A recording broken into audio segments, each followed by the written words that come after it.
Dad, have you ever had any training in history, genealogy, or computer technology? Never had any formal training in that. Just picked it up as I thought it should be as I worked on the project. Why did you start recording the obituaries from the newspaper, and why did you record it in the manner you did? Well, I started to do it in a manner I did, and then I readjusted for my first year or two till I got it down to the way I thought it would be condensed, available, and in a good form. Hold that thought. Guys, do we want to do the same question like 2 or 3 times before we move on to the next, or would you rather they wrap So let's try and go ahead and have him rephrase what you're asking, and then go ahead and that way we know. One question at a time. One question at a time, so that way we're in the same block when they're picking their best pick. Yeah. Okay. I'll go back to question 1. Yes. Yeah. Oh. How do I know when you're on? We're rolling constantly. Have you had any training in history, genealogy, or computer technology? I never had any formal training in any of those scopes, but I just picked it up as I went through life and organized it in my own way, thinking that would treat the subject thoroughly. Okay, now. On this one, what we need you to do is to rephrase that before you answer. Just say in history, biology, and everything like that, I've had no formal training, I picked it up. Yeah, So, in your own words, as far as formal training goes, I can't say that I have any or whatever. Moved it to on-the-job training. I did Yeah. on-the-job training, but you got to summarize my questions, what they're saying, so we'll Yeah. come out just a sentence. So you'll say in history, genealogy, or and computer technology, I've never had any formal training. Yeah. In history or technology of genealogy, I never had any formal training. I just picked up the system by reading and researching different things that fit into the genealogy study of a certain person. That's real good. Could we do that one again, just that same way? Same way, perfect. In studying genealogy and biologies of people, why I just did my own thinking on it and organizing it in my own manner, so I thought it would be easily looked into and researched by people who were interested. Every time I phrase that around now, it won't It it's doesn't going to matter. be the same. It doesn't matter. Let me summarize it for you. I have never had any formal training in history, genealogy, or computer technology. I have formatted this, or I've created myself. That's pretty well the way I said it, that I have not had any formal training in genealogy or biology or biographies. I just organized it in my own manner as I thought would be readable and researchable by people in years to come. Excellent. Have you ever had any computer technology training? Yeah, I never had any computer training in computer per se, but I have used a lot of the computer work as my basis. Could we do that one again? Have you had any training in computer technology from the IBM technology or this IBM compatible Macintosh type of computer systems? I never had any formal training in genealogy or computer work, and I just did it in my own scheme of things to get the things entered in a manner that I thought would be easily retrievable. Have you had any genealogy expert from the world or the Evansville area or the Indiana area give you advice on how to create genealogical research? Oh yes, I had a professor from the UV who once served Evansville but has been transferred away, but he was Dr. Van Aken, and he showed me many things about the genealogy research and set up my thing in a formal manner so that I could do it, retrieve what I did, see it twice over, and have it captured in my scheme. Have you had any formal training in history? The only part that I had in history was what the teachers taught back in school days, and that's not quite in my forte here. Even though it's not foreign to my work, it does not all fit, because my research has been people, more so people of Evansville, and of course historians, they are more people of events, and mine was people of people. In the study of history, we look at major events in civilization. Your study of history talks about the individual people. In your research cards, your research, did you show, how do you show history in those cards? I think the biggest touch of history in my studies and in my card system of recording activities is when I record a man and his events. I oftentimes show where he worked and how he lived in that manner, which every card would have a different thing on there. And besides having different people who was the man's own family, it would have a different segment of employment that he did, and it would show if he had a technical ability, or if he had a PhD or an MD, or just worked in a factory or worked as a clerk. I tried to put into the studies of what the person did who I was entering research on. So when you did this history research, the bottom part of your card, which is the last, there's 15 fields in your cards, the bottom part of the card includes person's occupation, hobbies, and avocations. How are those important in understanding man's walk in life? I feel that is an important step in a biography of a person. Not only are they a person on this globe, and they have a family, a wife and a family, then they also contributed to events. Maybe not a major contributor, but everybody helps this activity of life go on, and maybe he's just a factory worker or a professional worker, but that's how I feel that he should be entered into the studies. What did he do? Did you give preference in your work to people that are famous people, or did you give an equal preference to all individuals walking this globe? I thought the greatest study is common man. Whoever the people are on this globe, whatever they might do or whoever they might be, equally important to the events of life as the men who rose to high office. The men who rose to high office, they are individuals on an individual scheme. And nothing wrong with that. Does great things too, but everybody helped to push this world event forward in their own manner, be it little or big.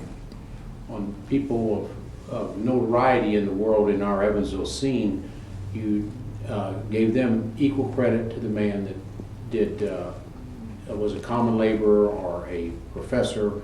All men were treated, and women were treated equal in regards to your logging them in the history books. Well, that takes a little study on that, because everybody who did something, and those who did many, many things, they're bound to be entered more thoroughly in my work, just because that's the way it appears in their history of life. And all the common man, even though I would like to get all of them in there, they may not have much study or much reference referred to them. And so by the nature of events, one who does more or who was big on the world scene is going to get a bigger entry and a bigger amount of contributions, whereas the man who didn't do many, many things in life, or if anything, they can't be escalated up in bigger entries. The history of mankind is defined as historical events recorded over time. How have your cards helped record the history of mankind for individuals in Evansville? Well, I thought as this study continued that those people who worked at a place in Evansville like Serville, that would appear on their study that they worked at Serville, and that would continue through the years. Then Serville, one time Evansville's greatest employer, faded out of the scene, and so that employment of people at Serville will consequently fade out of the scene.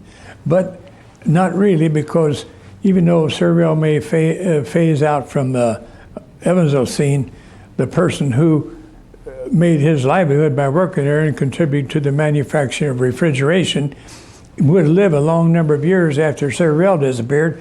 So in their biography, Serville would appear. So even though it shows Serville as the main employer in this city, it won't isolate them down as to when they were, because each person who did work there could well live another 20, 30, 40 years after that company leaves. So even though I tried to make that play a prominent part in mankind's contribution, it also has to be on the scene for a long time and then disappear, and the person who worked there, who played a role there, could live a long time after the company has gone. So I can't really say that by putting in their medium work, it will really pin down to when that company was here, even though it will show in the study. In the history section of your cards, part of it is employment. How does employment make a difference in these cards and tell us about the history of Evansville? Well, I feel like it does. In the early study of people in studying biographies, use that system to get an idea and a range of why they might die. There were places of employment throughout our history that were proved to be dangerous. Coal mine, for instance, they would inhale into their system a lot of the black dust of coal, and that became later on known as the black lung. But that was a physical happening that took place really in the early days, unbeknownst that it was a detriment to man's life. And that is why that is researched in biographies in the early days. I mean, it still is one of the reasons why they look into that, to see if the place of manufacturing, the place of employment, is detrimental to their health. Your history section of your cards talks about employment, hobbies, and other types of walks of people's life. On the employment issue, how is employment information helpful in telling us about our city, besides Serville, besides Whirlpool, besides Toyota, besides General Electric, besides Alcoa? How does it tell us about the walk of man in this city? Well, those that you cited were major features, of course, and everybody has some type of employment, be it on Main Street or be it in their own properties that they might own in the countryside. As a farmer, he would be subject to staying on his own property all his days, and a clerk on Main Street would become employed as a clerk, and as the years roll, you would find him as a clerk in one store, and then maybe a few years later in another store, so that becomes a medium of employment, and it becomes the scheme of that man's life. So as we trace man's history in Evansville, people walk, live, and die in this city. Some may be exposed. It may be what we call the nurture and nature phenomenon. Nature is how we are born and talks about our genealogy. Nurture talks about our upbringing and our exposure to different chemicals, different walks of life. How is your card study helpful in retrospect, telling phenotypic information about individuals in our society?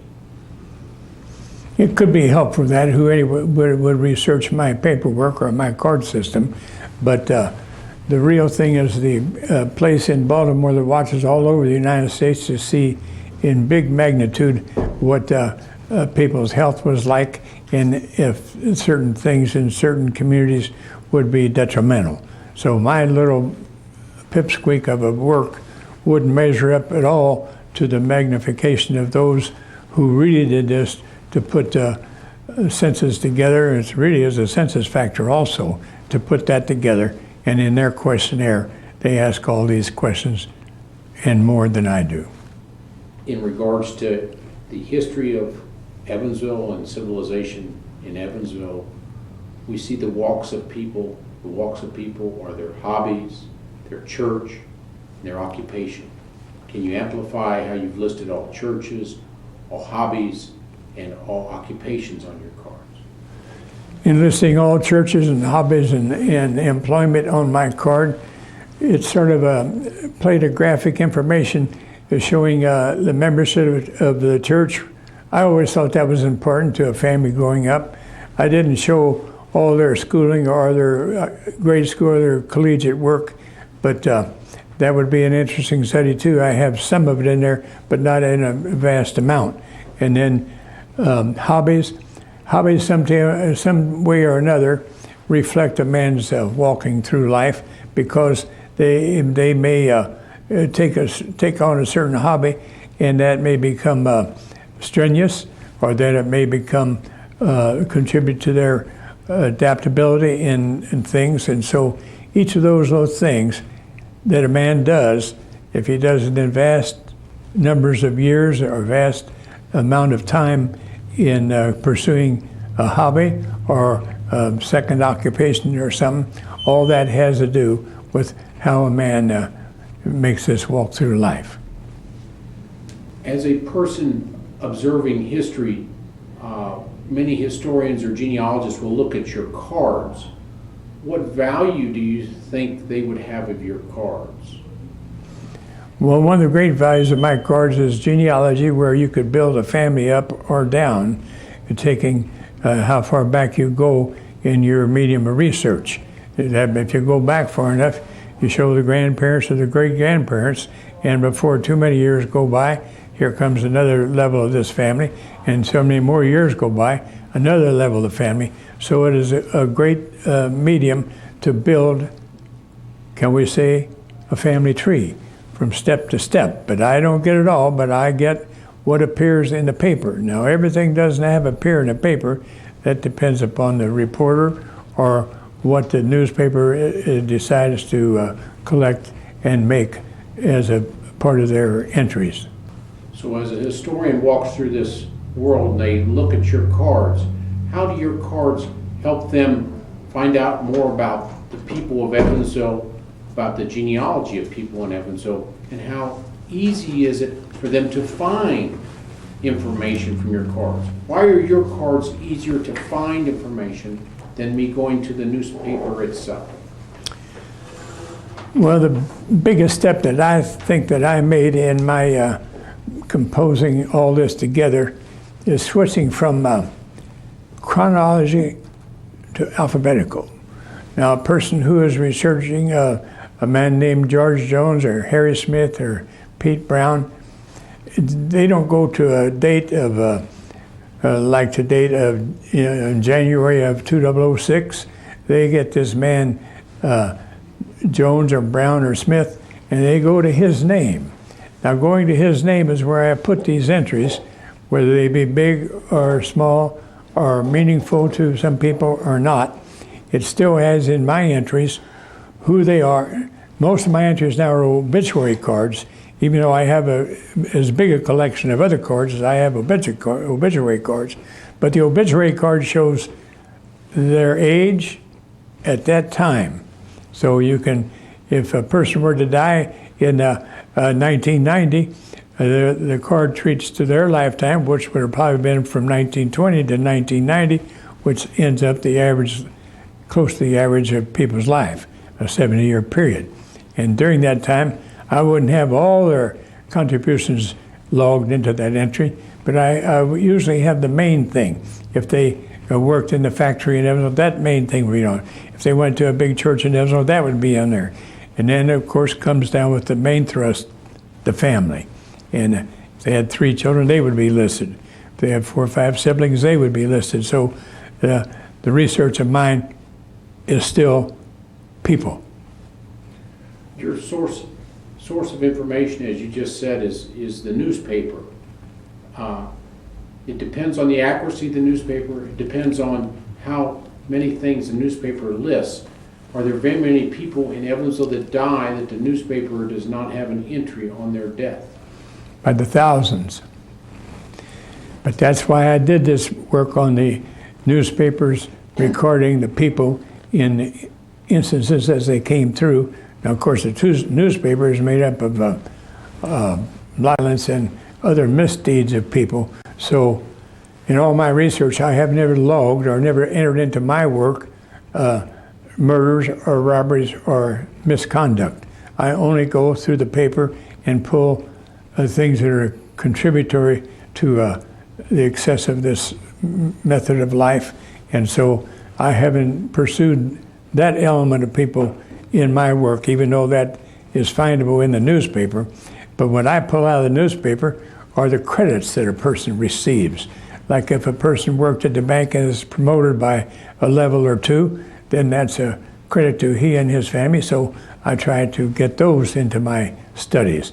People works at the big factories and there was promotions and retirement. Each of those things belong. Retirement shows that they've come to the end of their working days, and then they too oftentimes appear in the paper as being preparing to retire. So those are the things that I amass together in my study. The newspapers in general will log every person that has died in the Evansville area. You do not miss any obituaries in the last 100 years of what's been logged in the Evansville newspaper. How many does the Evansville newspaper miss?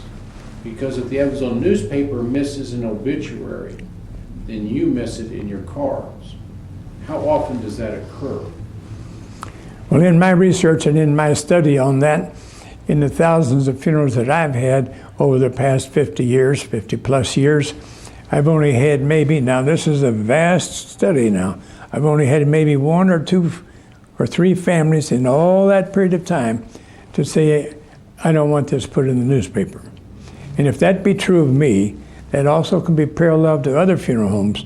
So they don't all get there, but boy, they get out there to the 99% deal, and even 99 point percentage. And people ask that, and the newspaper is ready to get it. In the early days of the newspaper, in the early days of telephone, that was the only way they could get it, and sometimes they would miss them back in the early part of this past century because people didn't have the mode to get there. In the early days, they took this piece of paper manually to the newspaper. But as the telephone took charge of transferring information, it became the main source. And even in my early career, the newspaper called me twice a day for 20, 30, 40 years. And before me, other funerals, when the telephone was in vogue, had come into vogue, the telephone would call all funeral homes 2 or 3 or 4 times a day. That's like making a news beat. They're going to get where the news might be. They could walk downtown and try to find news if they want to, but this is what they did for one facet. They had 2 or 3 desks in every newspaper office to take care of this 2 or 3 columns, as well as the social page and the sports page, which became a great thing for long years, but in the last year or two, the sports page in the Evansville paper is showing up many times with only two double-faced pages, which is a total of 4. I never did see it so small in all my observing of the newspaper as far as the sports page is concerned. But the obituary column has remained constant and is received by the paper and seeked out by the paper people to the different places. And their first line of finding out that is at the funeral home. You have relied on your information on the newspapers. How accurate do you think the newspapers are in the reporting the obituaries of individuals that have died in Evansville? I give them a high percentage on that. They do well. In fact, as in my early days of study, there was the Courier and the Press both, so I could easily check them out, one against the other, and they too would check themselves out against the other, but they wouldn't call the other paper for the news. They'd call the families and be in touch with the families or the funeral home. So their expertise on that became very high in percentage of correctness, and they did the best they could, because accuracy is their keen point too, and they don't want flaws in their contribution. Now, we're talking about newspaper here pretty much, but I forgot to throw into this study the fact that I have thousands of entries in there from a thing called yearbooks, and that is people, but no great contribution of what they've done, except they've arrived at that milestone of their life. In regards to the newspapers, you searched the newspapers from 1906 to the year 2006 and recorded all obituary notices in that period of time. So you have a century of information of obituaries. Is it a mimeographed copy or a Xerox copy of the newspaper, or do you distill the information from the newspaper? And why do you distill the information from the newspaper? In distilling my information from the newspaper, my main forte has been obituaries and people.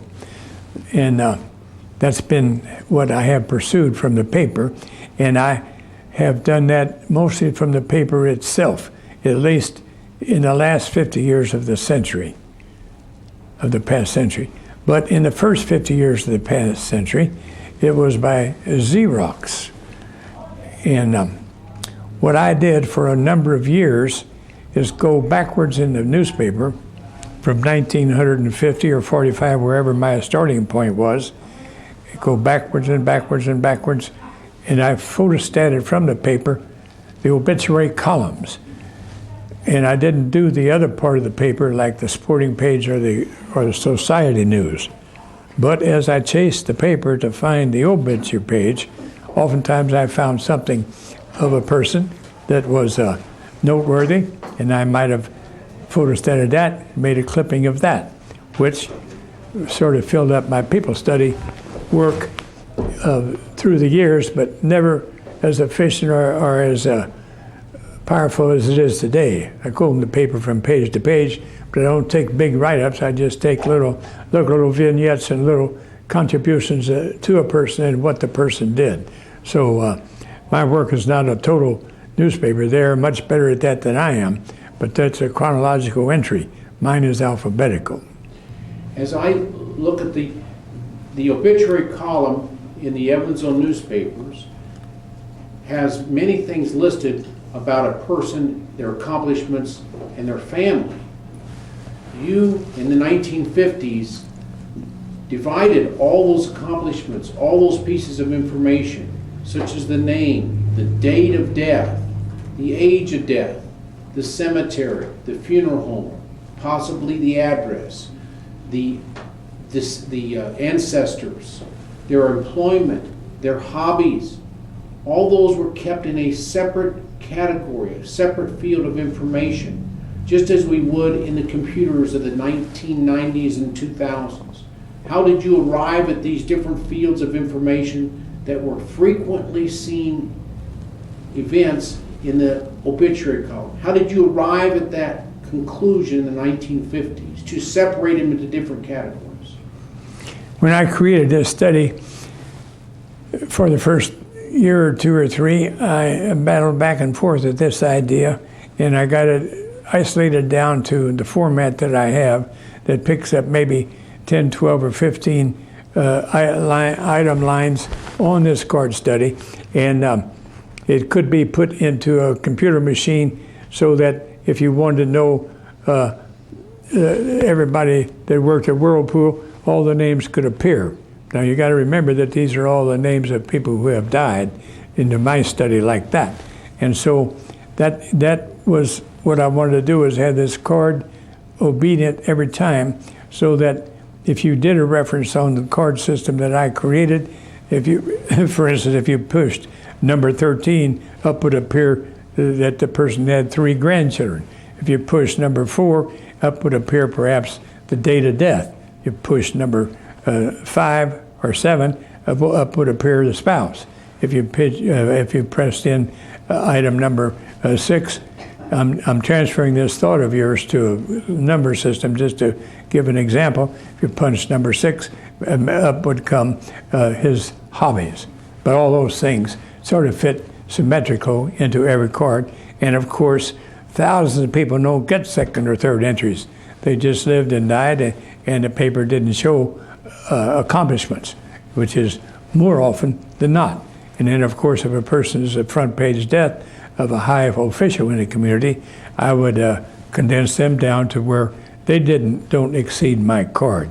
So the credits that they get would not be total and true, but they would be true into the things I selected to put in there. All people who run publications and newspapers are what you call editors. So they pitch out and dilute this thing down to where it fits where they want it to fit in the paper or in the news content. If it's a news content that they feel has great leadership, they'll put the whole thing in there. If it's just a few things that the person did, there would be a small entry into the paper. But that's just a study of the paper system. The creation of the IBM computer occurred in the 1930s. FDR was able to back the creation of the IBM computer. The reason he backed that is for our Social Security system. In the 1940s, in the Evansville area, Credit Thrift, which was then Interstate Finance, which is now American General, was one of the first systems in Evansville to use the IBM type computer. It was in the early 1940s. Your father-in-law was instrumental in acquiring the IBM computer for American General. How did that influence you when he would show you the function of the IBM computer for the American General Corporation in Evansville? The IBM computer system attracted my attention, and I looked at it at length, and it had a system where you punch holes into a card, and then when that card is run back through the IBM machine, the information from that card would appear. So it was a beautiful system that they created, and it's still in high motion, I'm sure, across the nation by many, many companies, and they've had many competitors to come along to create machines equally as valuable, equally as functional. And I would have liked to have had that into my study, but it was too complicated for me, I could say too expensive to get into that field of endeavor. So I did it with an old typewriter system and a card system that was readily available at all the bookstores and supply houses. So mine was of no consequence of great magnitude, so I just built my system up with a typewriter and a card system, and my main thrust was alphabetical. But your fields of information on your 3x5 cards mimic what IBM created in the 1930s and Roy E. DeWitt brought to Credit Thrift in the 1940s. Your fields of information are no different than those hole punchings that IBM created for their card system. Why did you stay with your system once you created? Most people would have abandoned the system. And how long did it take you to get your system correct? 1, 2, 5 years, 3 years? I would say in the overall, not even 2 years to get it around to where I thought I would function to my advantage. And so all the entries on my card have a certain place to go, like the name of the person who we speak of has to be in prime position so that it can be alphabetized correctly. All the Smiths will appear together, all the Joneses will appear together, all the Browns will appear together, but then there comes the first name and the initial. That isolates those persons down to who you are searching for. Then down on that card it will show their occupation, their family, their spouse, and many, many things, but it usually isolates itself down to my 3x5 card system. With your study of genealogy and your study of obituaries, in the infancy of your study, in the 1950s, 60s, and 70s, Did everybody come around and shake your hand and say, this is a great project, Charles? And did they tell you this was a great research tool, Charles? Why did you stay with this project? Did a lot of people give you positive reinforcement? I wouldn't give the affirmative to that. Hardly anybody really knew what I was doing. My work was not public for the first long number of years, and it was just a card system, and I don't think it was photostated and put in accessibility for long years after that. I know I microfilmed it after I had run maybe 30 or 40 years of the work, and then when I got that microfilm, I donated it to numerous libraries in the state of Indiana so that they could do their research on the city of Evansville. But I never had any people encourage me in my days, and I think that word tenacity you're using toward me and for me is complimentary.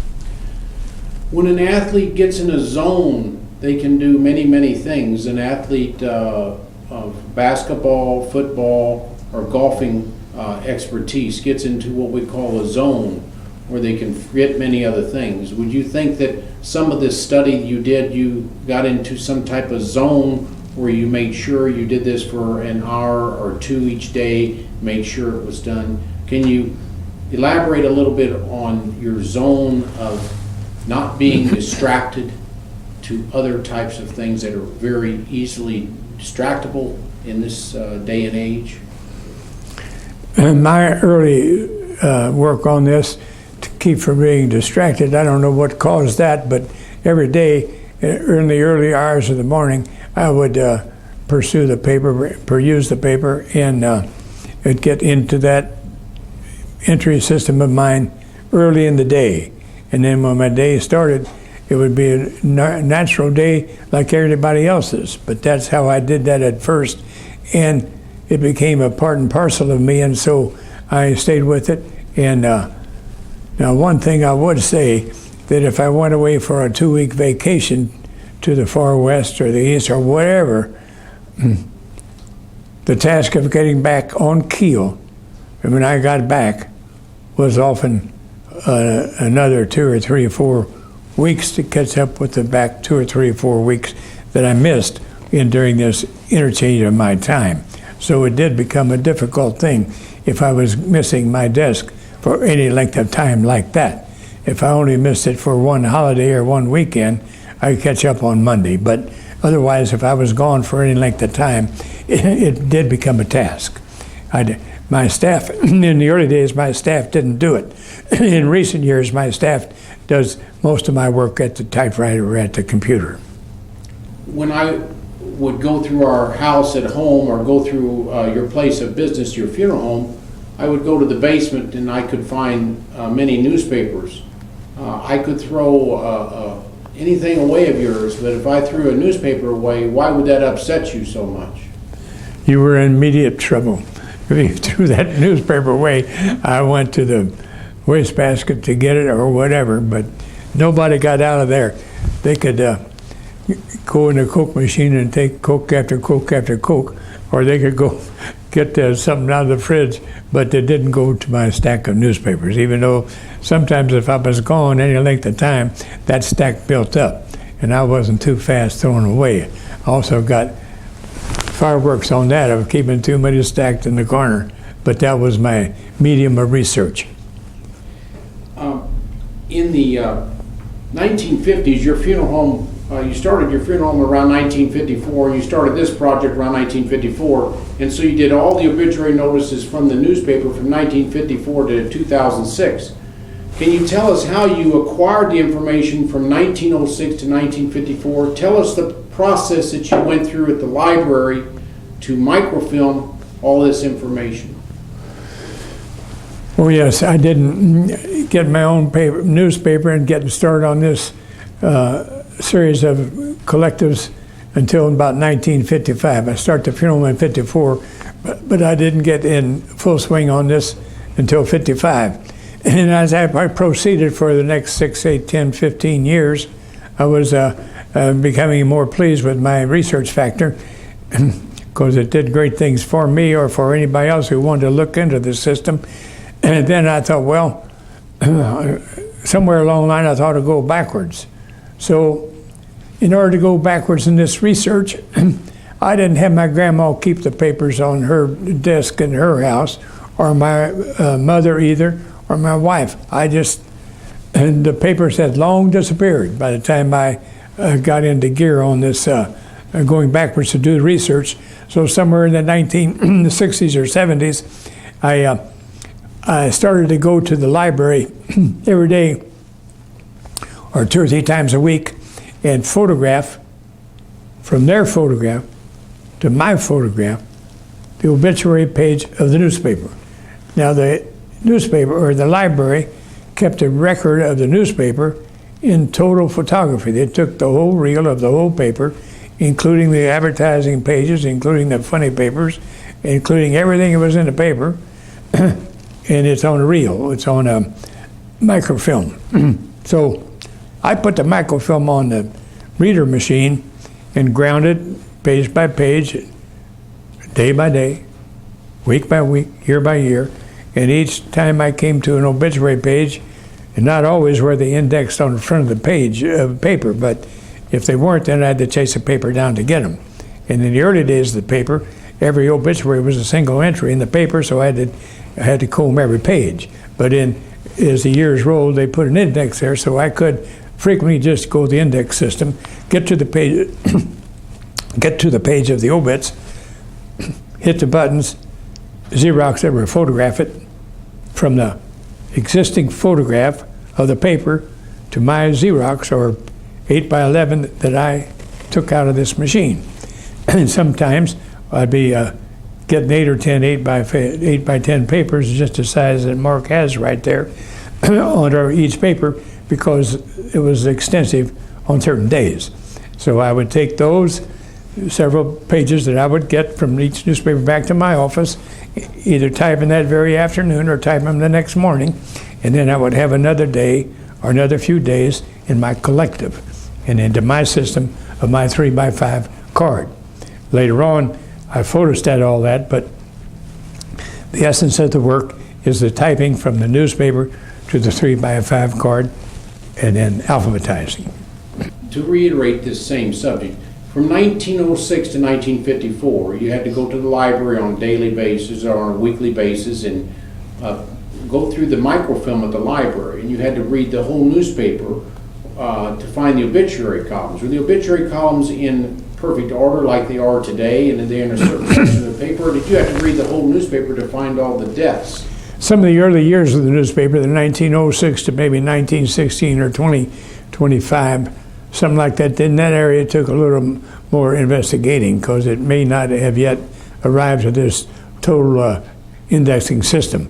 But in the years after that, it was indexed, so I didn't read the whole paper, except I did catch the front pages I went through, and a lot of times there were things of interest, but I didn't photostat very many of them because my pursuit was this one system, even though a lot of interesting things pass under your fingers at the same time.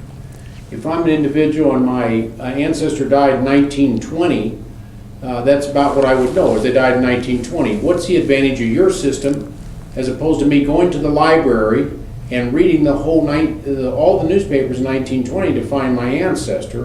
What's the advantage of your card system as opposed to going to the microfilm? Why is yours better? Microphone is chronological, my system is alphabetical. That's my strong, firm answer to that idea. If George Montgomery dies, he gets into my study under George Montgomery. Now, if you don't know who you're looking for in the paper, you're just looking for 1920, that, I can't solve that. I have to have something to go for, because 1920 would have all of 1920. But if you give me a name and you're in the territory of the right year, it'll come up. So frequent occurrences in the 1960s and 70s, people would call your place of business your funeral home, and frequently be the librarian, because people would go to the librarian and say to the librarian, my ancestor died in 1970 or 1960, can you tell me a little bit more about that? how much time would it take the librarian to find that information for the person? And why did the librarians begin to call you? And between the 1960 and 1980, you had frequent phone calls. Why did they call you and not look it up themselves? Well, they made a first attempt to look it up themselves, but it became a big duty because the person didn't give them enough clues to go by. They would miss by a few days in the date of death, or they would have a name misspelled or something. But the library eventually would call me sometimes because they had found out that I had all these records, and then they would get it pinned down with a 2 or 3 minute phone call instead of them going back to maybe not even find a microphone with what they're going at. They might have to go to the old papers, except that system became blasé because old newspapers crumple and crack and break too easily after very many years in storage. Ms. Browning, how do you feel this study, genealogy study of you and your husband's has helped researchers find their ancestors? It's quite a wonderful medium. First of all, it's alphabetical, and one can find what they're looking for very quickly. If you have an aunt named Lily Smith, you can find her immediately, just like the same way as if you looked up a word in the dictionary. And once you find her survivors. And the survivors are proof that this is your Lily Smith, because you know that Lily had 3 daughters and she had a living husband. So then with this information, one can go back many years with Lily Smith because it also shows her mother and father were still living when she died. And so then that throws you to another clue. You look up her mother and find the mother and perhaps her grandmother. And the same with the father's side of the family. And you just keep going back and back, and you can go a couple hundred years just from those sources that are on these cards. You've done lots of genealogy work for the Daughters of the American Revolution. How does this card system help a researcher in regards to their time? Oh, tremendously, because in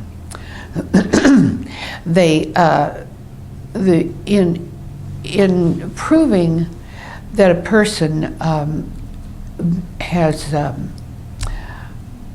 I have to say this right. If you're looking up a person from a genealogical standpoint, the first thing you have to do is prove that that person lived and died on this earth. And how would you go about proving that? Well, there are many ways. You can find a birth certificate, a death certificate, a deed, or a will, or some kind of historical document that would apply to it. But the card system is much faster than any of that. That takes a very long time to accumulate all these other documents that one would. During this study, the last century of genealogy of these 3x5 cards, has your husband been obsessed with this study? Well, yes, I would say he has, very much so. He gives it probably 2 hours a day, and sometimes more. And he's very tenacious about the entire project. And he keeps the records that really is just surprising how many he has. And how particular he is about the records. These records are correct, and he will do anything to see that they are correct. So yes, he has been obsessed with it. Do you find your husband searching this genealogy? He has been in the funeral home industry for the last half a century. Did he get this yearning for good record keeping from his mother or father? I don't know that, but his tenacity came from his father. I think that. His mother was quite a great lady, really, but his father was the tenacious one. He worked 7 days a week, 16 hours a day, his entire life, and not many can claim that. The only time he had off was Sunday night. He took off Sunday night at 8 o'clock, and that was his only leisure time, from 8 o'clock Sunday until he went to work on Monday morning at 7. How many days of work has your husband missed? None. He goes even if he doesn't feel well, he goes. So really, he outside of vacations, he's at the office. Now, sometimes if he doesn't feel well, he may not stay all day, but he goes. Do any of your associates at the Daughters of the American Revolution in the Vandenberg County chapter, do any of them use your husband's records? Oh yes, I think every person who's a member does. They're thrilled with the records. They're just so very, very helpful. And not only do they lead you to the person you're searching, they lead you to more of their ancestors, as I described a while ago. The libraries in the city, the two main libraries in the city of Evansville are the Willard Library and the Evansville-Vandenberg County Library. Are those people complimentary of this work? Oh yes. Willard Library told me a long while ago that Mr. Browning's records were the most used resource in their library.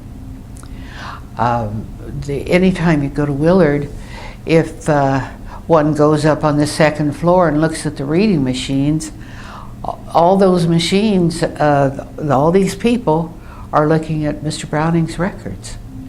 Of course, they look at other records also, but you will find his records in constant use in the libraries. And Willard is the genealogy library, so one sees it more often there than you might see it at Central Library.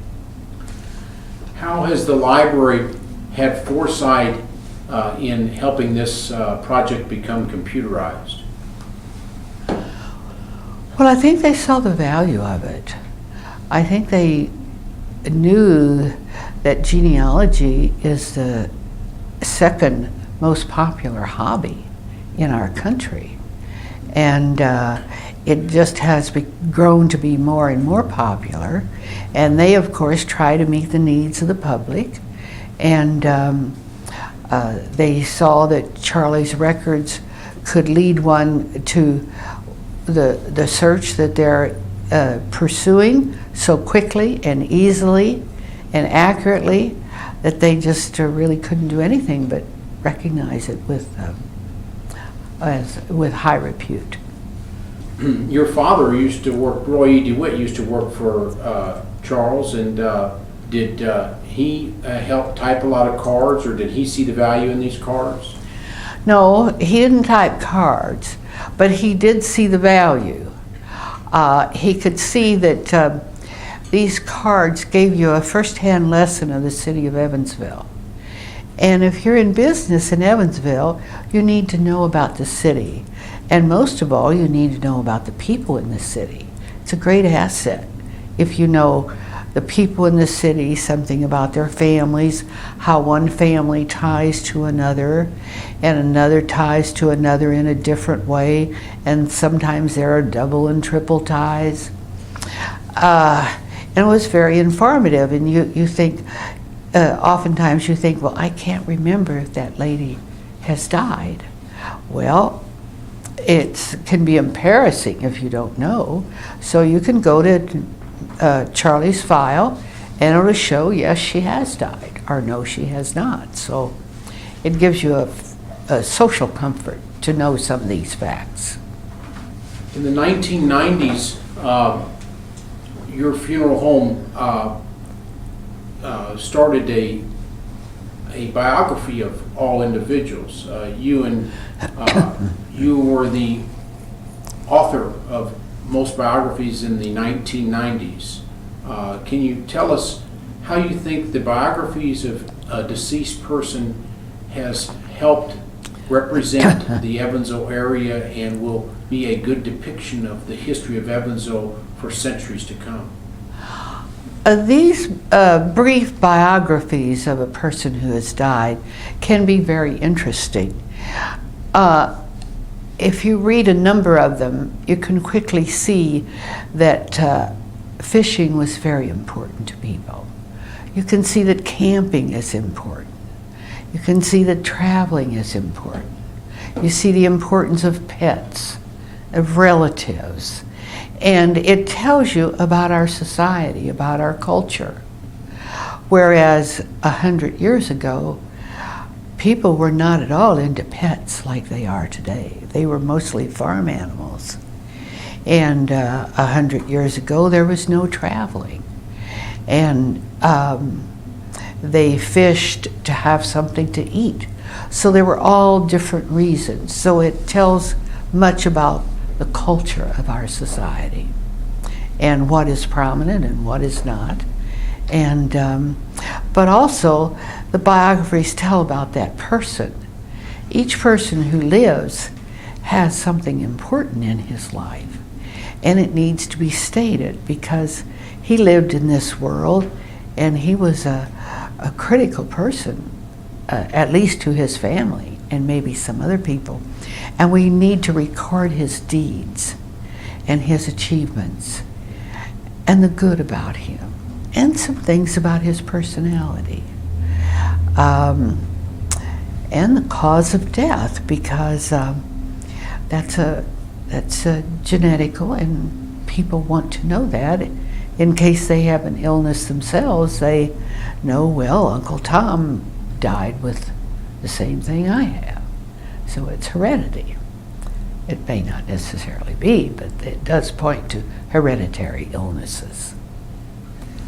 When you wrote biographies on over 1,500 people, did you write biographies just on famous people or on all people? Oh no, these were the people who we served at the funeral home. If a person died, we wrote a brief biography about that person because we wanted to honor him, to pay a tribute to him, and to recognize him for the good he had done in the world, and recognize him for his feelings for his family and what his daily activities were and where he worked, and just a lot of personal things about this person who was loved.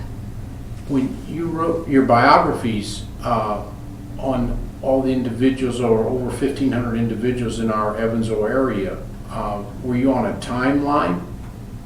Well, yes, because if a person died today, I needed to have that letter ready tomorrow because his funeral would be coming up, and we shared these biographies with all the people who came to visit this person who had died. So yes, it was a time frame, a rather quick one. Was it difficult to write these letters at first, and did it get easier with time to write a biography of a person? Yes, it was difficult at first, but it grew to be easier with time. And I think with time I grew to be more skillful. And it became very important to me. I liked doing it, and I liked the end result. I did the best I could. And the family have always been very grateful. They think it's wonderful to have a little biography of someone they loved. How do you think your biographies are complementary of the card system that your husband has created? Well, I think they kind of tie hand in hand. It's a service that people appreciate, And they and then also along with that, sometimes this introduces them to his card system, and all of a sudden they're interested in their own family tree, and one can build a family tree from his cards. And also sometimes they'll have relatives appear at the time of the funeral that they didn't even know they had, or that they hadn't seen for years. And it inspires them to do a little family history, and they like doing it. Do the preachers, other family members, and friends appreciate your biographies? Very much so. The ministers appreciate it greatly because they need to have a message for their sermon, and all the information about the person that they need is right there in the biography.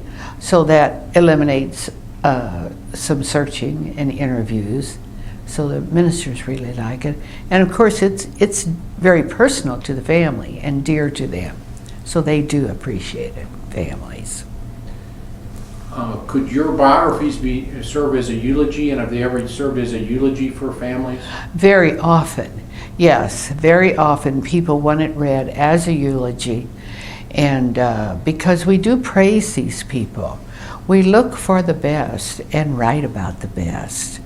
And yes, they're often used as eulogies. These biographies, they have helped the common man become more noted for their walk in life. Yes. Can you elaborate on how you think it describes more about our common walk in life in Evansville? Well, 90% of the population is made up of the common people. There aren't many high achievers or people who achieve greatness. It's usually the everyday walk of life, the man and the lady who live an ordinary life. And we often overlook the fact that that ordinary life is quite extraordinary. And it warms people's heart to know that, well, yes, my grandfather was generous. They don't always think about these things, but they read this biography and they shake their head and say, yes, he was kind. And they hadn't always thought of it. But here it's in words, and they appreciate it.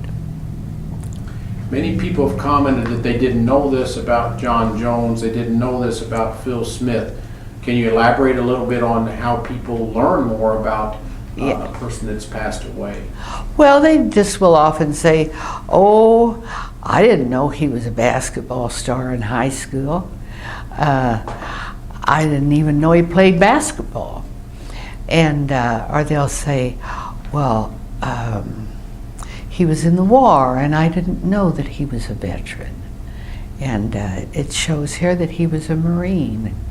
And just different things like that, that they're a little surprised and glad to know. How much, have you received a lot of remuneration for biographies or your husband's obituary cards? Do you get paid for doing these jobs? Oh, no. Well, we're not paid for the biographies. Never. No, we don't do it for that reason. And Charlie doesn't receive anything for his study. No, he never has. That's not why we've done it. And we couldn't accept any monetary return. It just wouldn't, it defies the purpose.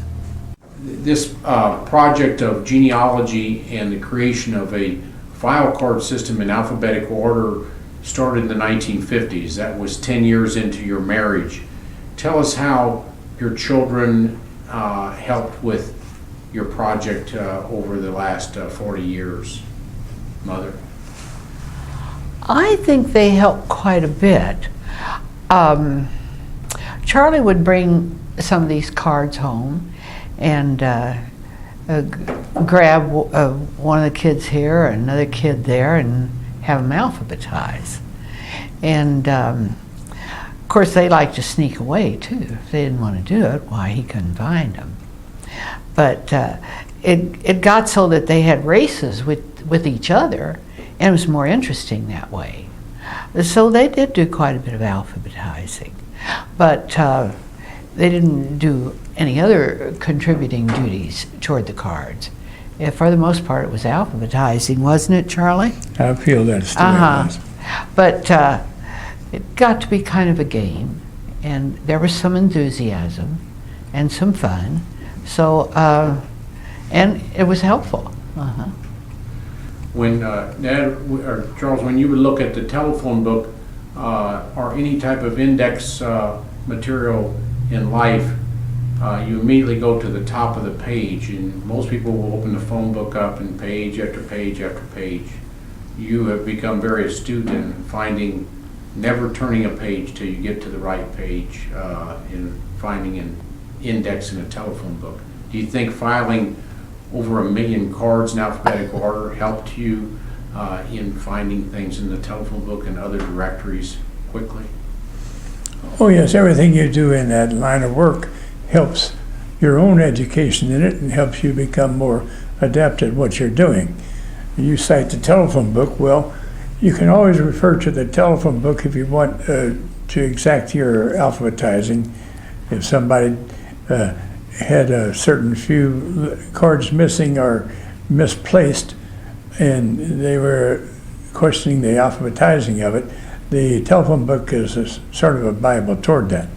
But the telephone book can't do anything else but give you a person's name and address and phone number. And it's a beautiful thing that's ongoing. Now, of course, the city directory is ongoing also and has a little better entries into it than does the telephone book. But I never did work telephone numbers.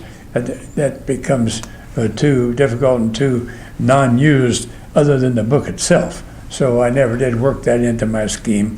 But in all the other little vignettes or activities or credits to a person, I would like to get those entered on the card. And I don't do well on that because it's a mammoth task. And oftentimes, rather than go back and dig out a card, I just make a new one, which I can do about as fast and put new credits on there as I can, getting someone to go get the card on my desk and go put it back in. So I never did employ that system too often, but I just put in. And another thing we didn't talk about, I've got other sources than the newspaper. I've got the beautiful study on the city directory per se, but I didn't take that route. I just did that for consulting. But church directories and high school yearbooks. I have a vast collection on both of those. But the only thing that the high school yearbook does, it establishes when a person is 18 years old, and yes, they went to that school. That gives you a little bit of a beginning start of them in this life, and about where they lived at. Geographically, that places them in. If they went to a certain school in the city, that places them in the geographical position in the city. 2 or 3 secondaries, other than just that that's their picture and they graduated.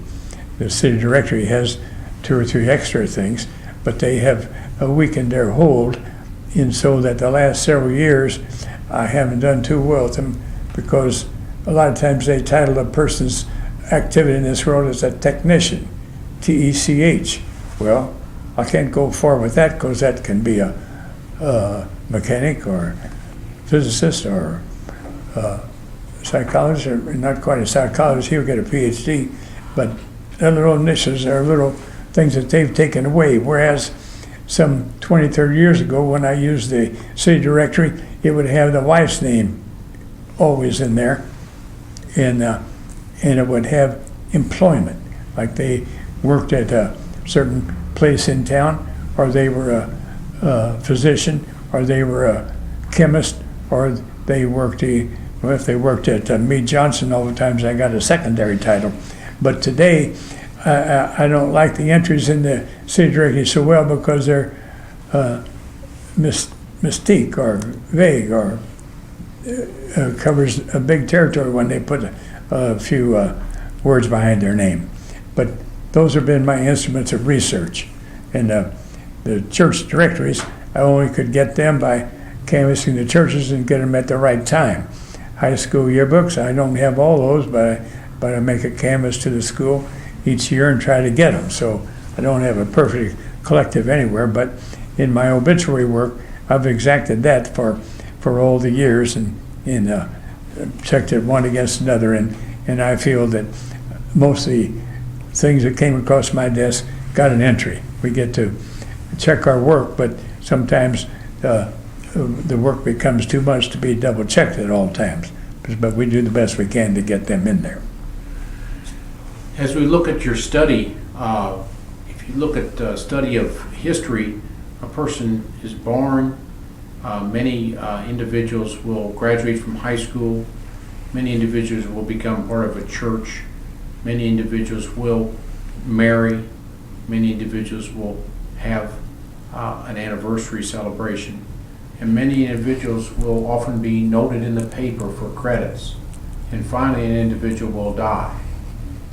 Out of those 7 light posts of life, your studies include 6 of the 7.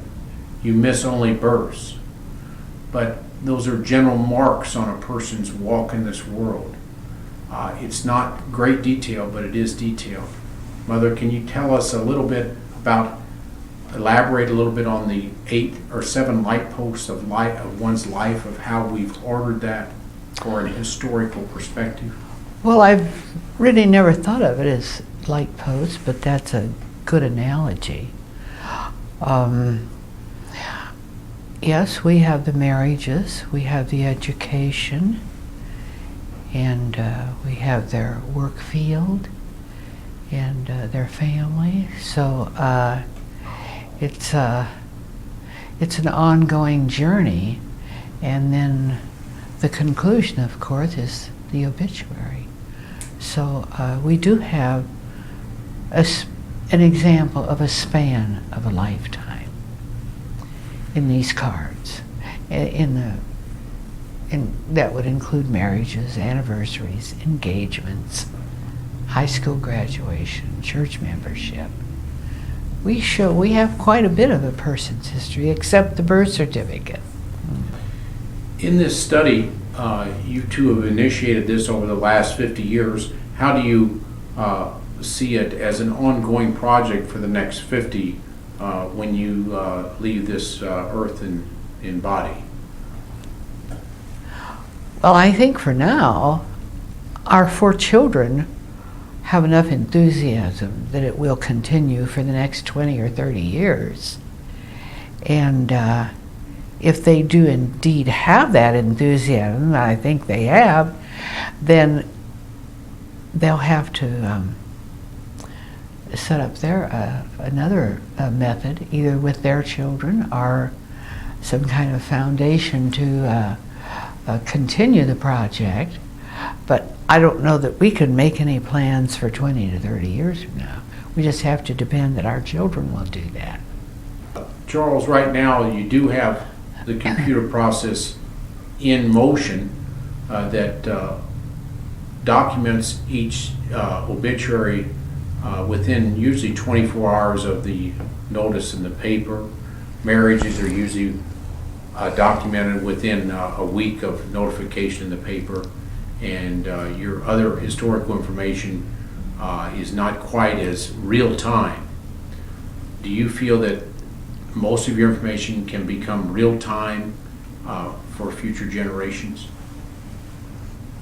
I feel that the obituary work is ongoing, and each day when the paper hits our desk, by very shortly it is today, and today's day and age in the computer. We continue to talk about the 3x5 card, but that does no longer receive my obituary work, and that discontinued in that scheme of things about 1990 when we switched to a computer system. And in there, the beauty of it is that you should be able to pull anybody up by several one of these 15 fields that are in there. Now, whether the computer continues to perform in that manner, I don't know. But for instance, a person is 56 years old when they die. Well, you're supposed to be able to press on to that age 57 and get to all the hundreds show up, but hardly anybody does the age research, except young women. And then the other cases that I have in there, to do the research on, maybe on an address, that would be a geography of the city, or maybe on their employment. You should be able to type in Whirlpool, and maybe hundreds and hundreds should appear on the screen. You'd have to ferret out the one you were searching for.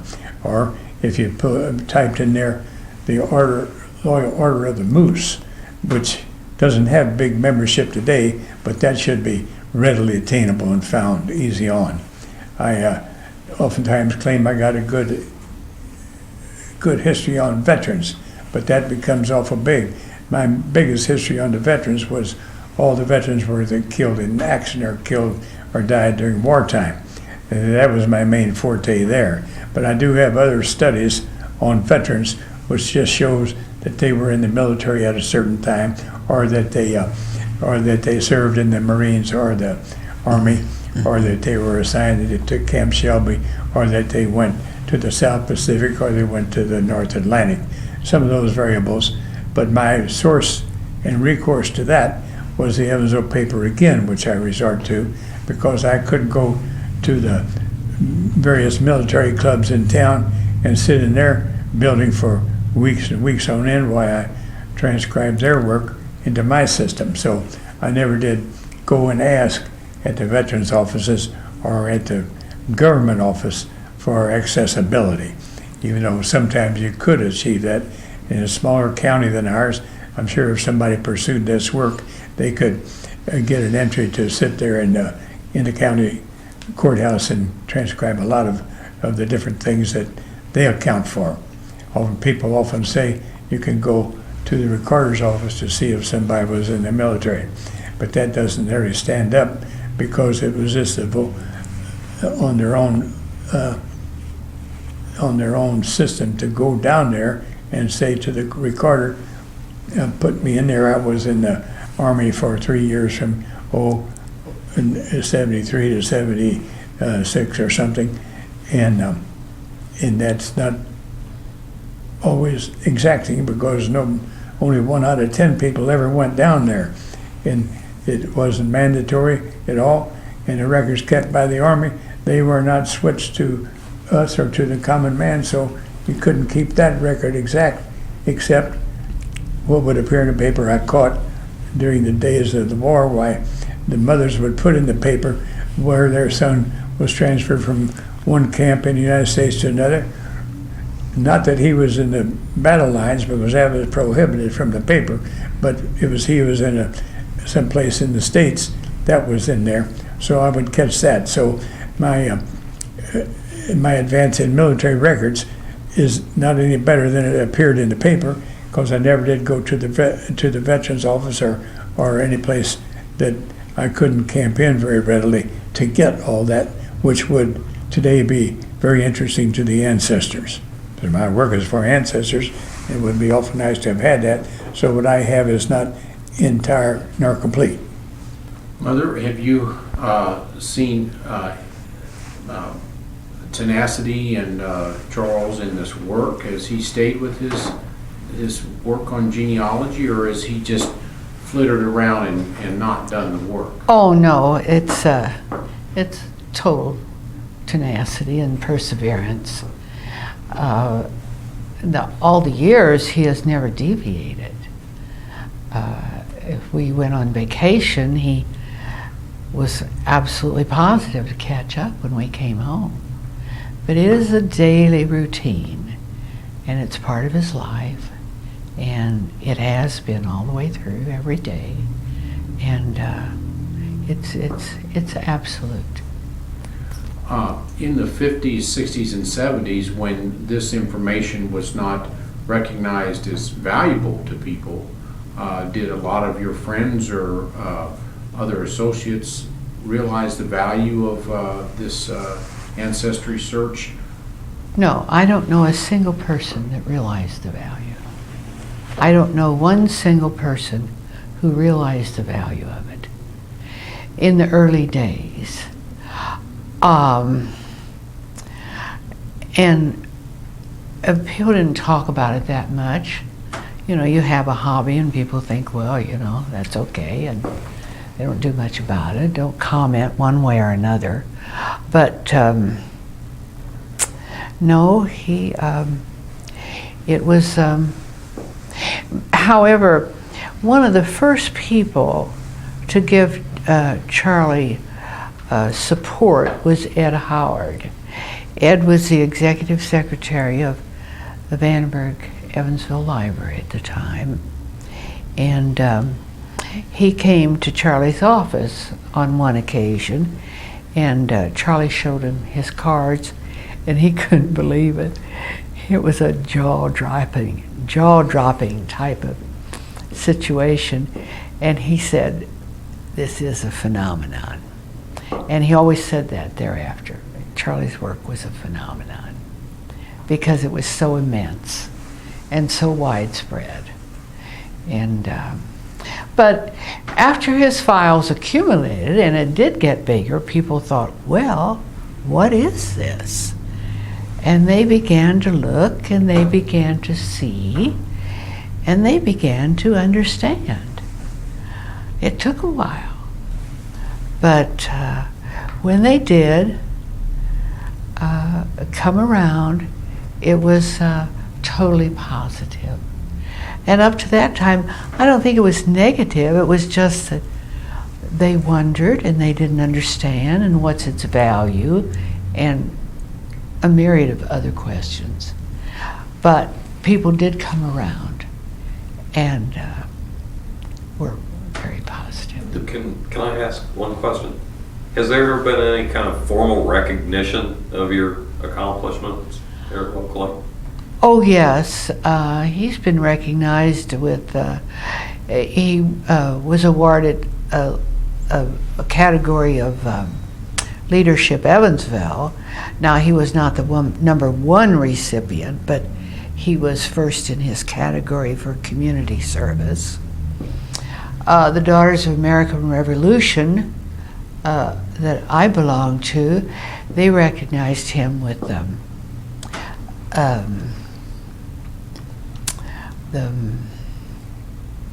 it's not coming to me. It's a merit, very high merit. And he's been recognized by the Historical Society, the Indiana Historical Society, and the local Historical Society. And several publications. He's been publicized in the Indiana History, which is published, I think, bi-monthly. And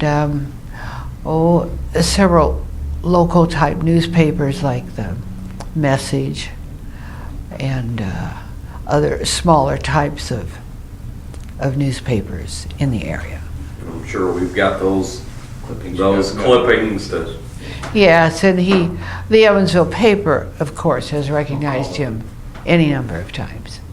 The editor, Mr. McAuliffe, wrote a large article on him, editorial column, but you could say that, not me. Yes, Mr. McCullough wrote an article in the editorial page about Charlie, and it's not very often that an editor writes about a person on the editorial page, unless it's someone famous. One thing about this work is we've been on the internet for quite a while now, and we're currently going to get 10 million hits. And that's more than anybody in the state of Indiana that I have heard of that gets that many hits on a machine or a thing that they put into the machinery in a period of a year. 10 million hits, that means your audience is building up. Have there been any credits given in the Evansville area for this work? The Daughters of American Revolution awarded him the Medal of Honor. It's a very nice medal that is presented for exceptional service. The Genealogical Society of Evansville and Indiana, and the Historical Society. The Historical Society gave him an award a few years ago, and they published an article about him in their publication. It's in their state publication and also their local publication. Their state publication is a rather nice book that comes out 6 times a year. And Leadership Evansville recognized him for community service. And the newspaper, Mr. McAuliffe, wrote an article about Charlie on the editorial page of the Evansville paper, which was highly complimentary. And smaller publications and magazines have also recognized him. How has the computer age affected the 1,100,000 cards?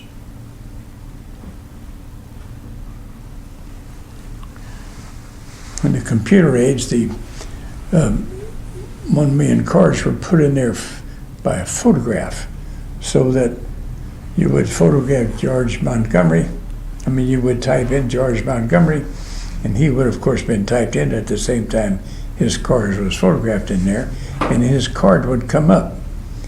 And then it wouldn't be pieced down to where his children would all have a field, in these 15 fields on a card, even though they're on there.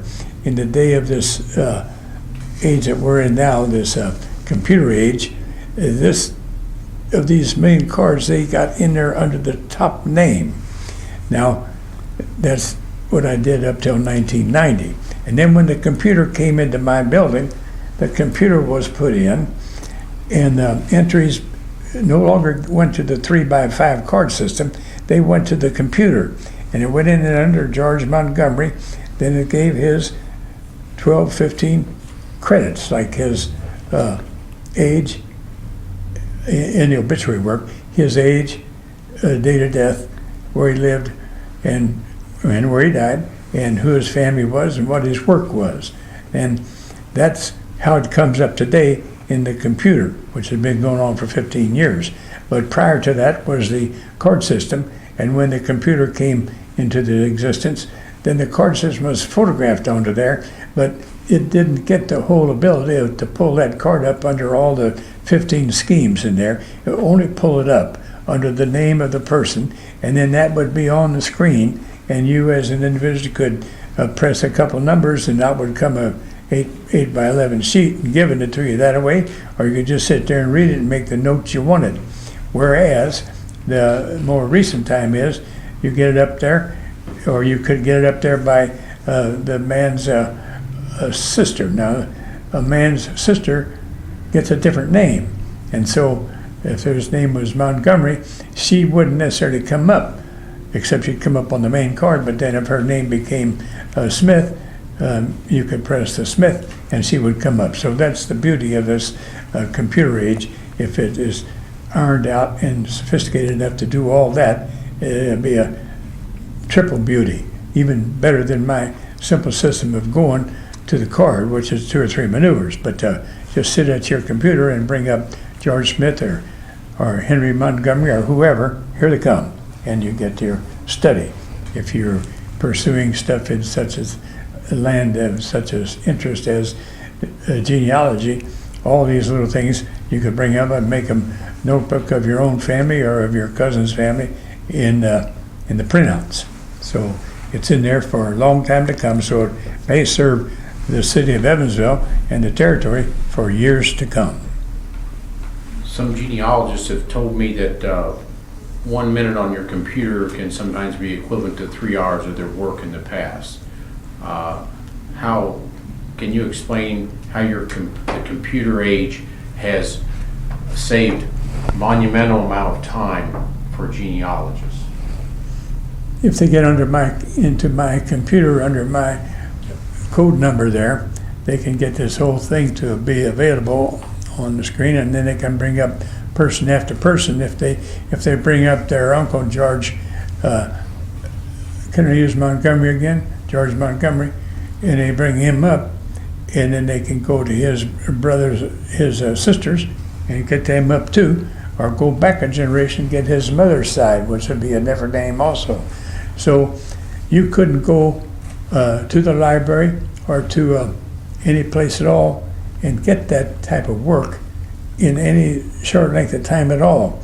Even if there is a place like a church book or a school book, all the variables that are there are minimal. A school book would only be a picture and maybe an address and a grade of graduating.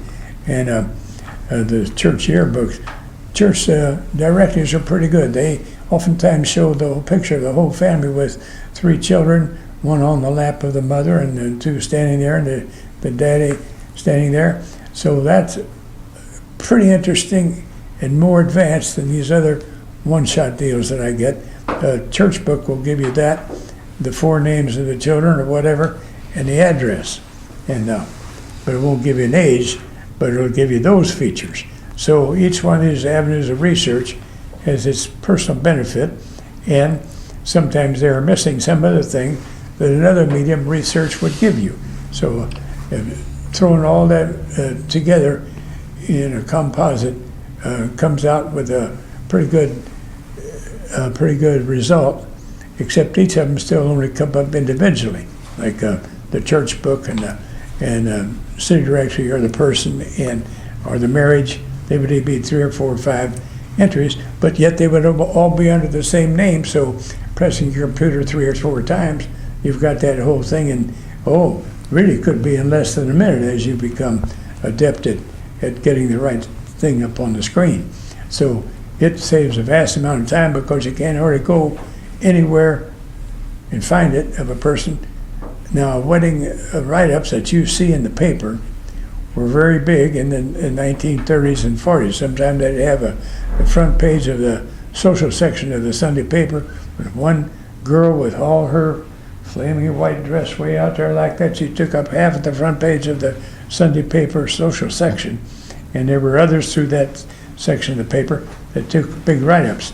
But if that would be true, I didn't pull those. It would not fit my study. But I would get them under a 3, 4, 5, or 6 liner who was Mary Smith, married George Montgomery, who lived here, lived there at the Episcopal Church. And then they don't give family studies. They just said the best man at this wedding was Harry Jones. Well, 20 years later, Harry Jones has long disappeared out of that family. In fact, the 2 guys don't run together anymore. So those are strange things to put together. The best lady at a wedding, the bridesmaid at a wedding, she played a prominent role on that day, but as this couple gets married and goes to their world, she moves or gets married or drifts out of this person's life. So those features don't stand up too strong. But a wedding, the license of a wedding says George Montgomery, age 43, of Washington Avenue, marries Mary Jones, age 41, of Lincoln Avenue. So there's 4 or 5 facts there, strong for a lifetime, if no divorce sneaks in there, for a lifetime, that couple. The study of genealogy, the main home of genealogy in the United States is the Latter-day Saints in Utah. The main hall in Indiana is the Allen County Library in Fort Wayne. The computer hits that we've investigated in the last year shows that the Browning genealogy gets even more hits than the Allen County Library in Fort Wayne. But it's, can you discuss a little bit the prominence of genealogy, Mother, and how it's influenced the southern Indiana area compared to all of Indiana and even the Latter-day Saints genealogy study? Well, I just think it has become more and more popular in recent years. But even in past years, genealogy was important to many people. They didn't necessarily look upon it that way, but they were very firm to count their cousins and their aunts, and families were vitally important. And in New York, for instance, in the East, I think it's more important there than it is some other parts of the country. And the South, my goodness, a family is everything. Socially, it is important because they want to know your background and who were your ancestors. And if you live in New York, if you want to be one of the famous 400, you'd better have your genealogy. And it better go back to George Washington. And that same thing is true of the South. You were counted you were looked upon with more prestige if you had your family history. And they knew that, yes, she was descended from Benjamin Franklin. And people boasted about it. Well, you're looking at my longtime collective of obituaries out of the Evansville newspaper. In my earlier days of my career in doing this collective, I cut and paste, and you will see these pages on the floor right here. They've been cut and pasted chronologically through the years. But after a long number of years of that collective, I switched to just collecting and assembling the one page of a newspaper that had the title of obituaries on it. So a big part of my collection is the entire page of the paper. But all of it I ran through the typewriter system. All of them were typed and collected and kept. But even though all the data that could be, most of the data had some abbreviations to it, were put onto the 3-by-card system. And so all that you see is registered that way. And it gives you a backup entry by the date. I put the date on every card. It showed the date of death of a man. But that would be the next day's paper. So it would be off one day by the date of death, or maybe two. But it was a valuable stepping stone to research. And then after long years of cutting and pasting, I quit that and just kept the whole page.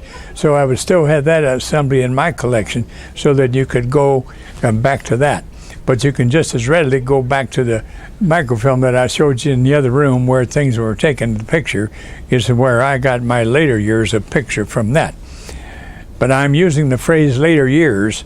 The later years that I got were earlier years because I went to the library in the 1980s and 90s and photographed the years of the 40s, the 30s, the 20s, and the 10s. So I'm talking about years ago, but I did the work in more current years. So in order to get you a little more mixed up, I have to throw that in there also, that it is a double indentry to go both ways. So today, and I've lost track of this idea entirely, I just go straight to the computer since 1990.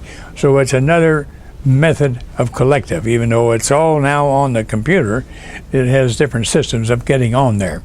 The computer nowadays just, my secretary just sits at a desk, takes the morning paper, and transfers that straight into the computer.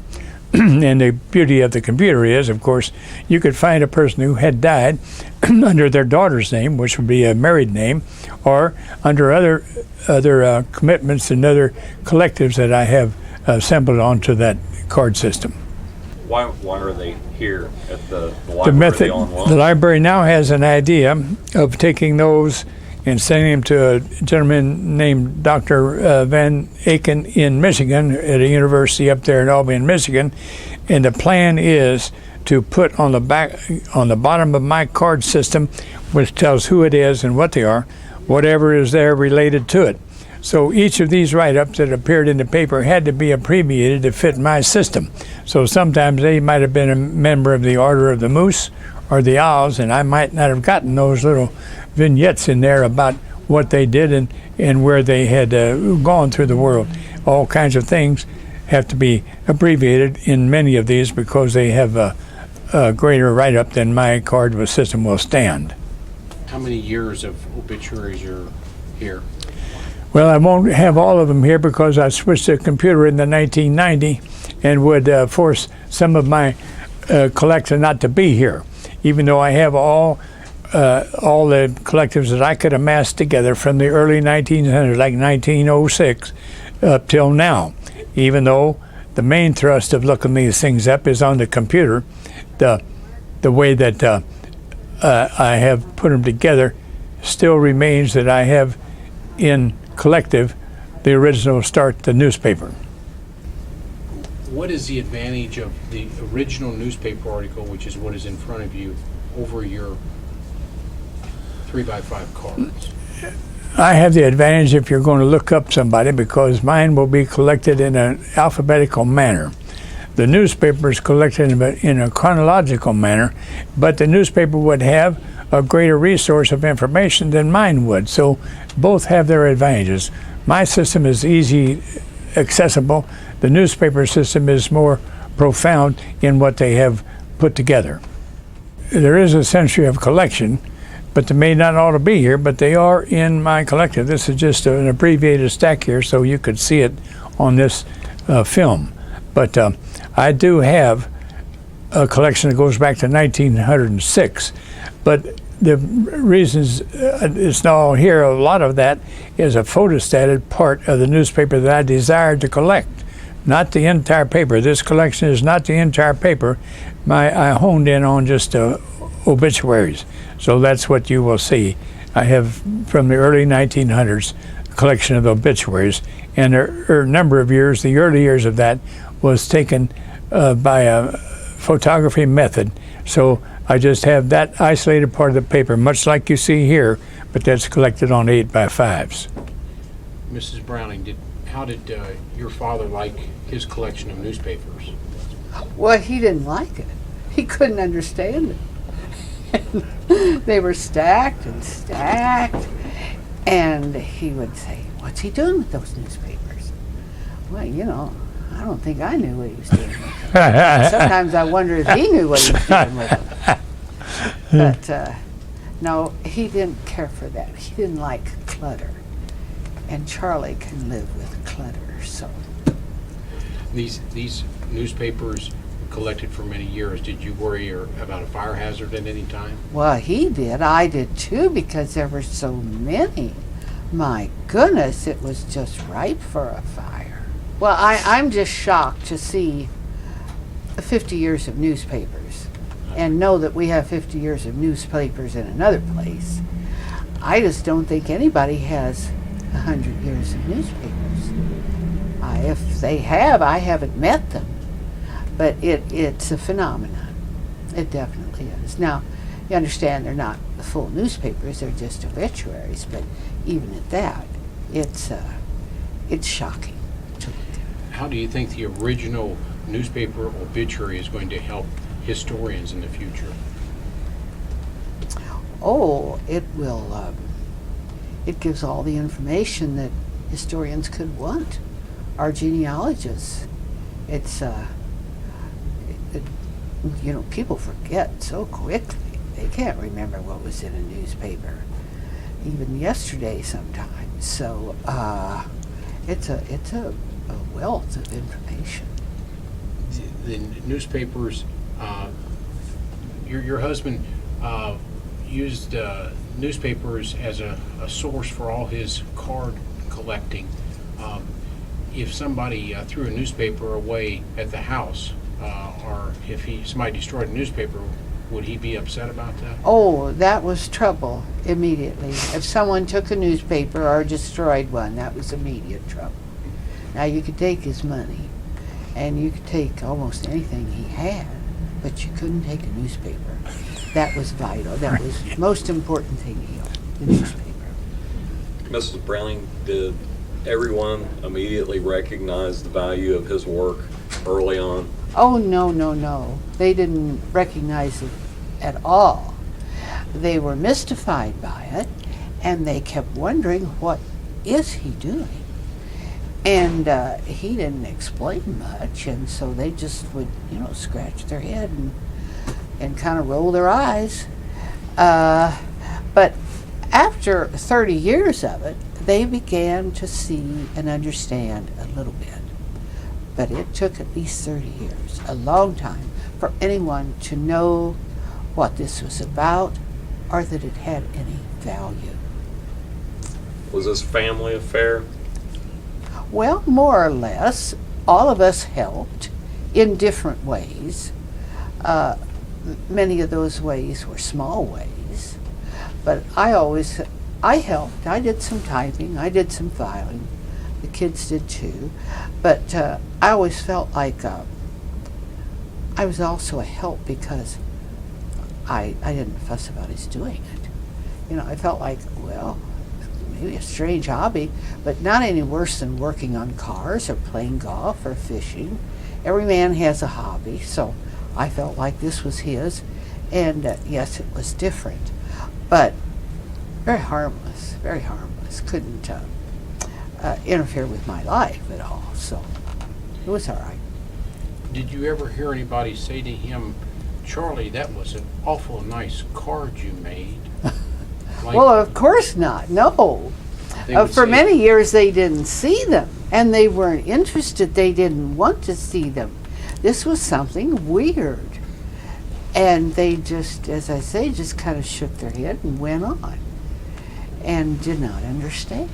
But then when they started to understand, then they raised their eyebrows and they raised their voices, and they were much more receptive. Not understanding, but a bit more receptive. And of course, when it came full bloom, then the accolades come from everywhere. Isn't this great? Isn't this wonderful? Yes. And it surely had been frowned on in the past. When you saw a lot of your friends, they would say to their husbands or the spouses would say to each other, that was a great golf shot, or that was a great baseball hit, or a great baseball catch. Many people got instant gratification from their Sure. feats. Did he get a lot of instant gratification Oh, none, from none. It was, as I say, 30 years before there was any, and 50 years before it amounted to much of anything. A long time. Now, the golf, that's immediately recognizable and acceptable, and it's part of today's world. This is not part of today's world. But it took 50 years to be accepted and approved, and even then, we didn't have that many compliments or accolades. Did you ever have to make any sacrifices beyond the obvious time that to carry on with your work? Well, yes, I'm sure I did. I don't remember exactly what all of them were, but we did. But of course, Charlie was tied to the telephone anyway, so it would really have been very hard for him to go on the golf course or the bowling alley. So this was something he could do at home and didn't interfere with anybody or anything. And so actually, as I say, it was a harmless hobby. It turned out to be very valuable, but you know, if you have a man working on the car out in the driveway, he's made a big mess and got his clothes all dirty and things like that. So there were some pluses to this, actually, if you looked at it the right way. I want to tell about our main thrust here has been obituary collection, but in addendum to that, or a sideline, I have a collection almost equal to the obituaries in just a people study of the people of Evansville, and little vignettes or little cutouts on their accomplishments or their contributions or their places in life. In the normal newspaper will pick up a promotion for a man at the bank. Well, during my studies, I would oftentimes cut those out and file those too under the name of the man. So that built up and built up and built up, not only of bankers, but other people in the city who had done things. I didn't do so thorough on the sports page, which is a 1 or 2 or 3 page collective in itself. I didn't always collect those people who had great accomplishments then, but I might have got some of them in sporadically.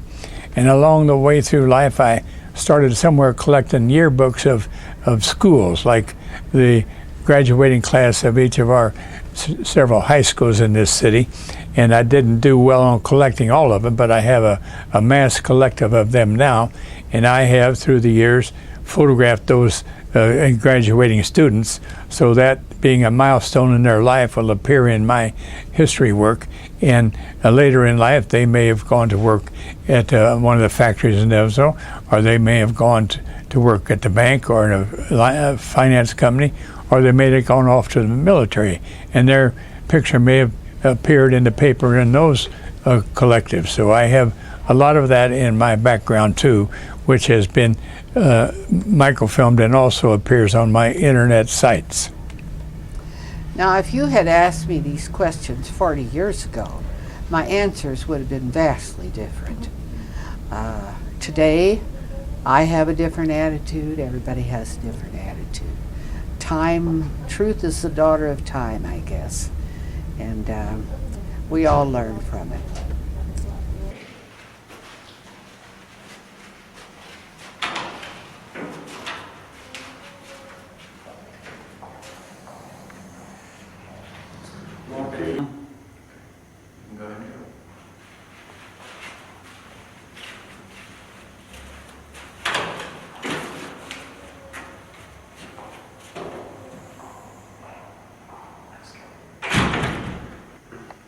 Okay, whenever you guys are ready.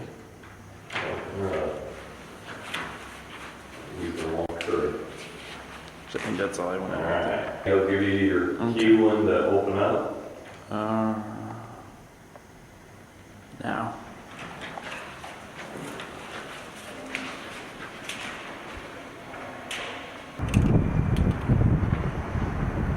Head, we're ready.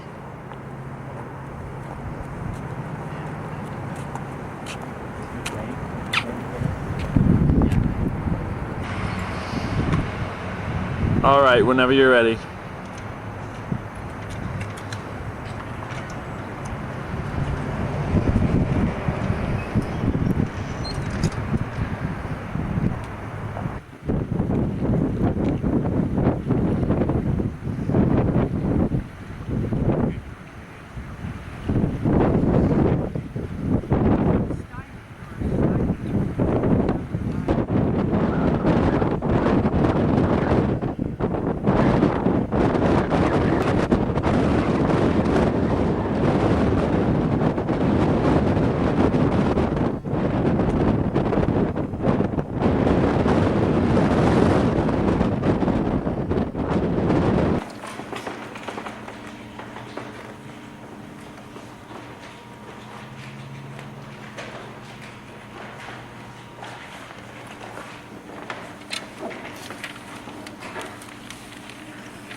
Quite a bit. It is got a lot of records in here. It can hardly be found anywhere else.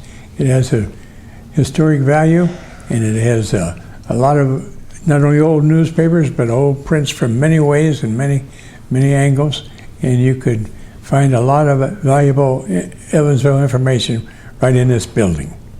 Lots of your friends are here when you come up to the second floor at the Willard Library. Lots of your friends are here and ask you questions about your searches. Do they use your microfilm here, or did they use your microfilm here a lot in the past? Oh yeah, when I donated that microfilm here, it was a great help to many people who wanted to look into Evansville history, mostly of Evansville people.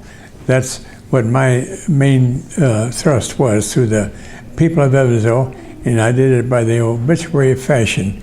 And I copied, translated, and made all the obituaries back to the early years of the 1900s available to everybody at no cost. Just whenever they wanted to turn their computer on, it is now there and available for them.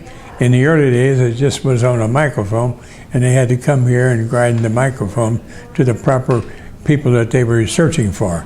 But today, after all these years of putting that together, it's now on the internet and can be found in your living room or anywhere.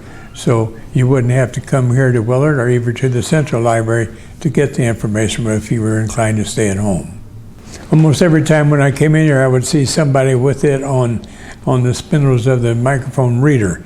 And so not every reader was occupied with my work, but almost every time I came here, there was somebody on one of the reading machines with my reels of people of Evansville working on the machine, and they would be doing their history. Right, a lot of other people were doing other types of work.